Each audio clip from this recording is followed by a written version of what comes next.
বিশ্বমঞ্চে ইন্ডিয়ার বিপক্ষে লিটন কুমার দাসের দুটো ইনিংস বাংলাদেশের ক্রিকেট ফ্যানদের একেবারে চোখে লেগে আছে। একটা হচ্ছে 2018 এশিয়া কাপের ফাইনালে দুবাইয়ে ইন্ডিয়ার বিপক্ষে লিটন কুমার দাসের সেঞ্চুরি, সেটা ওয়ানডে ফরম্যাটে, এবং আর একটা হচ্ছে 2022 সালে টি-20 ওয়ার্ল্ড কাপে অ্যাডিলেইডে যে 50টা লিটন কুমার দাস করেছিল ইন্ডিয়ার এগেনস্টে, এবং বৃষ্টির বাগড়ায় সেই ম্যাচটা বাংলাদেশের জেতা হয়নি। আরও একবার সামনে যখন ইন্ডিয়া, তখন ডেফিনেটলি লিটন কুমার দাসের ব্যাট জ্বলে উঠবে তেমন প্রত্যাশাই করছে বাংলাদেশের ক্রিকেট ফ্যানরা।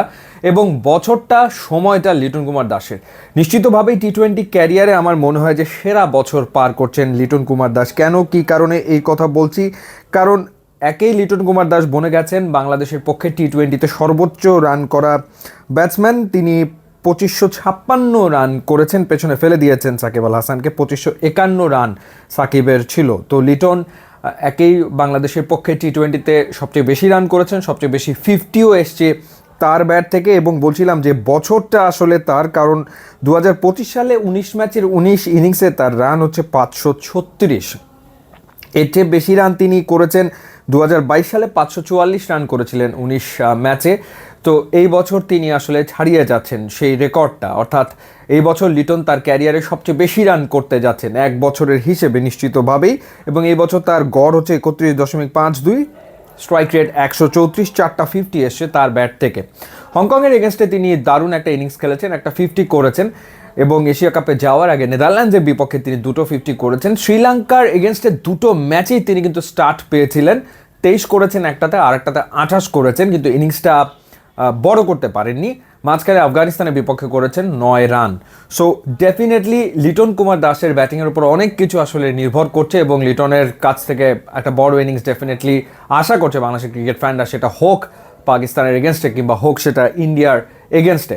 একই সাথে লিটনের ক্যাপ্টেন্সির কথা যদি বলি, টি-20তে বাংলাদেশ দলে যে পরিবর্তন, ইতিবাচক পরিবর্তনটা আমরা দেখতে পাচ্ছি, সেটা কিন্তু লিটনের ক্যাপ্টেন্সির থ্রুতেই এসছে।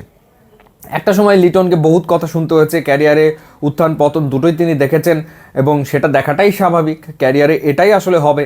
এমনও দিন গেছে, সেই দিনের কথা নিশ্চয়ই আপনিও ভুলে যাননি, যখন এরকম বিজ্ঞাপনও আমরা দেখেছি সোশ্যাল মিডিয়াতে যে লিটন যত রান করবে তত ডিসকাউন্ট দেওয়া হবে, তত % ডিসকাউন্ট দেওয়া হবে। এই মার্কেটিংও আসলে আমরা দেখেছি। সেই লিটনের দিকে সবাই আসলে তাকিয়ে আছে, সেই লিটনের ক্যাপ্টেন্সিতে সবাই আসলে আস্থা রাখছে।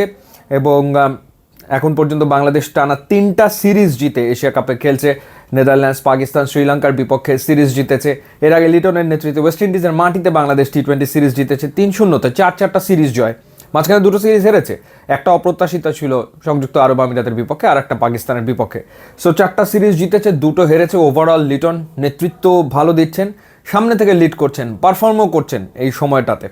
সো দেখা যাক এই বছর 4-4টা 50 লিটনের ব্যাটে ইন্ডিয়া বা পাকিস্তানের বিপক্ষে বাংলাদেশ যখন খুবই গুরুত্বপূর্ণ ম্যাচ খেলতে যাচ্ছে, একটা ম্যাচ বাংলাদেশকে জিততেই হবে, তখন লিটনের একটা ইনিংস প্রয়োজন, এবং সেই ইনিংসটা যদি ইন্ডিয়ার এগেনস্টে বাংলাদেশ পায় তাহলে তো আসলে কথাই নেই।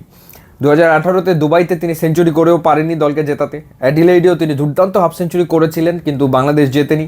দেখা যাক এবার লিটনের ব্যাট হাসে কিনা এবং বাংলাদেশ দল জেতে কিনা। লিটনের জন্য শুভকামনা। ইউটিউব, ইনস্টাগ্রাম লিঙ্ক দেওয়া আছে, আপনারা যোগ দিলে খুবই খুশি হবো। And thanks for watching.